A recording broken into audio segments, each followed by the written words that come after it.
Okay, fans, post-match, a very emotional UCA victory, punching their ticket to another championship match. I'm here with setter Amy South. Amy, first of all, 15 of the last 17 points you guys were able to score there in that third set. Talk about Megan Nash, the big service run, and y'all being able to come back there on A&M Corpus Christi. I mean, we just have a relentless pursuit of the ball. We have the biggest heart for the game, and the biggest heart for this tournament especially. We have big goals, and we have big goals to go to the NCAA tournament. And it starts now. It starts winning this tournament, and the next step is obviously the NCAA tournament. And this game, this third game, was a step forward. And going to the championship match is tomorrow, and we know that going to 4 is obviously a rough thing to do, and we had to finish that game strong. And playing scrappy is one of our top keys and what we do best. And just playing scrappy. Megs did an awesome job serving and getting us back. I think it was we were down 13 points maybe or something like that. Yeah, it was just awesome.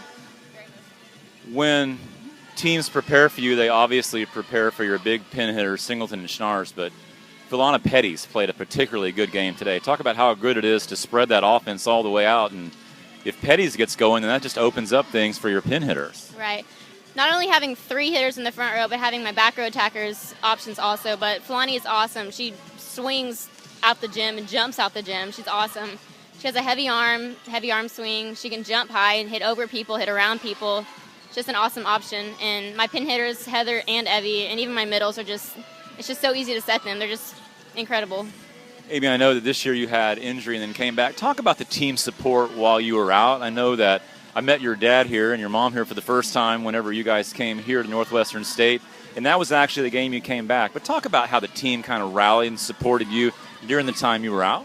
Well, I got hurt the last game of preseason, so I've been out basically the entire season of conference. And my team they're like my family away from home. They're my sisters. They have my back always. I've sit at practice whenever they practice, so it's tough. It's been really emotional. And they've had my back the entire time, and I love them. They're my sisters. After you got hurt and kind of got the initial diagnosis, did you think you'd be back? Did you kind of think to yourself, yeah, I'm going to be back? Or was it really still up in the air for you as to whether or not you'd make it back this year? Well, they actually told me it was a season-ending injury, which was very disheartening. But, I prayed about it, and I knew I was going to come back, and this is what I'm praying for, and we won a championship, so. Coach McFatridge and I talked yesterday about how it's almost an impossible task to fill in for someone like Marissa Collins. Talk about the 2 years that you spent with Marissa. What were some of the things that Marissa might have given you in terms of advice when she knew you were going to take over as primary? What did you learn from Marissa during the time sort of being her understudy? Well, every day at practice we would push each other. Our practices are very competitive, and we would scrimmage almost every single day. And so being on the opposite side of the court as her, we would push each other and run the offices like opposite of each other. And so having that to push me and make me become better, that really helped me. And I feel like I really helped her in that aspect also. And so she's overseas right now. And, we're sisters also. She'll always be my sister. But she helped me become a great player just by pushing me.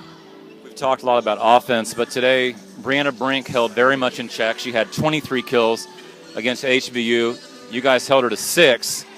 Big defense at the net for you guys, too. That's also a big part of UCA volleyball. Right. Brianna Brink's a pretty incredible player, and our main goal was to shut her down, and I feel like we did a pretty good job of doing that today. And last, we did talk about your parents a bit. You and I are from the same neck of the woods. I'm from Spring, Texas, and you went to Klein Collins. You ever get back to Spring? Christmas break and summer break, yeah. Is that where your parents still live, in that area? All right, fans. Amy South, they'll play for the championship tomorrow against the winner of the match right behind us, starting up in half an hour between number 1 seed SFA and host and number 5 seed Northwestern State. Thanks, Amy, for being on the chat. Thank you very much.